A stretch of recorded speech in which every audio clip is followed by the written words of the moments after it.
So that's where England's at. We now have all of these towns and major cities that are completely taken over by a densely packed Muslim population who control housing. We have a Muslim housing association in London, so we cannot access that housing.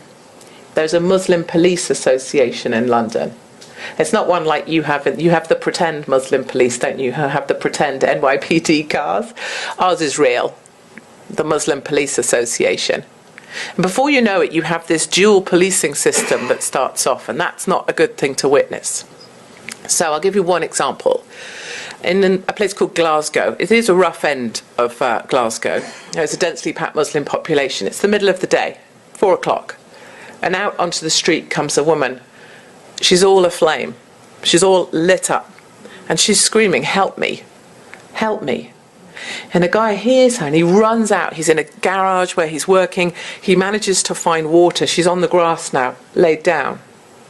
And he manages to throw water on her and puts her out. And I have pictures still of the grass where they picked her up and put her in the ambulance, all black and burnt. That part of Glasgow is under Sharia. It's under Muslim policing. They did a statement. The police said there were no suspicious circumstances. And the local mosque, despite the fact there was no other comment to be made by the police, the mosque said, "It was one of our sisters. It was not a hate crime, so people don't need to be concerned. But a good Muslim doesn't gossip about what happens to a sister."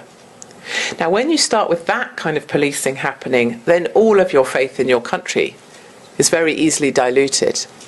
The reason 2,000 of our young white girls were raped in one town alone, Rotherham, was because when the girls went to the police didn't want to be called Islamophobic. When the girls told the social workers, they didn't want to be called racist. The girls were pushed away, turned away. "No, you must be wrong." Some of them were from care homes, so they just weren't believed. And in the end, 2,000 girls were raped by gangs of majority Pakistani Muslim men. I was referred to the police. I was investigated for calling these rape squads majority Pakistani Muslim rape squads, and it wasn't looking too good for me until statistics came out on it, and it was revealed that they were actually majority Pakistani Muslim rape squads. So I'll take that one. But this is where the police come in. The police are now a legitimate arm of the government silencing machine. There is a hate crime unit that Sadiq Khan has set up to police Twitter, specifically my Twitter. And I have been arrested and interviewed under caution by the Major Crime and Homicide Command, 2 men in a cell with a tape recorder for a column I wrote in the newspaper about migrants, because it was seen as hate speech. Luckily, that wasn't referred and I got away with that. But they are cracking down fast. My children are referred to social services. So people that are against me or want to shut me up will ring social services about my children. So we've had them to the house 3-4 times. And I respect that. I'm glad.